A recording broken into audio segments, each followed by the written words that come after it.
উফ, কি গরম লাগছে রে ভাই, ভালো লাগছে না। এটা চিল্ড কিছু হয়ে গেলে। কি আছে ভাই? চিল খেতে ইচ্ছা করছে? কি আছে? হ্যাঁ মানে খালি মাতলাম ভাই। বিয়ারের চেয়ে তার বেশি কিছু যায় না ভাই। গরমের মধ্যে কেন ভাই বেকার বেকার কেন করছিস বল তুই? তাহলে তো ভাই দেখ ভাই, বৃষ্টি পড়েছে, বিয়ার হয়ে যাক, পড়তে পড়তে গরম মাইরি। পাহাড়ে গেলে ভালো হতো, পাহাড় বা জঙ্গলে গেলে ভালো হতো না, এত গরম আর পড়ে না। আচ্ছা তাহলে বল তুই, জঙ্গলে কি পাওয়া যায়?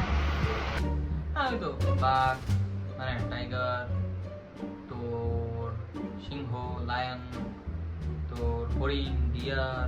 কেন? ওকে, আর কি আছে? ভাল্লুক। কি বললি? বিয়ার কেন? ভাল্লুক, ভাল্লুক মানে বিয়ার। চল বিয়ার খাই।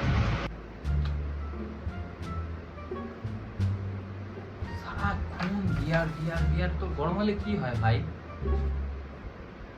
পড়তে কি সুন্দর বৃষ্টি পড়ছে বাইরে ভাই, কেন বেকার বেকার করছিস? দেখ সুন্দর কলকাতায় আজকের দিনে বৃষ্টি নেমেছে।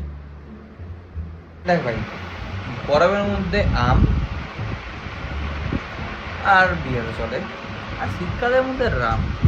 ঠিক আছে, রাম আমি এখন যাচ্ছি না, বাট এখন যদি একটু বিয়ার হয়ে যায় তাহলে ভালো হয় না? চল যা, তুই বিয়ার আন, আজকে বিয়ার খাবো। আমের সাথে বিয়ার কম্বিনেশন। যদি অন্য কোনো ভালো ব্র্যান্ড আনিস, ভালো ব্র্যান্ড আনিস, বাট যদি অন্য কোনো বাজারি ব্র্যান্ড আনিস আমি খাবো না। ম্যাগনাম ছাড়া তো আমি কথাই বলবো না। যা নিয়ে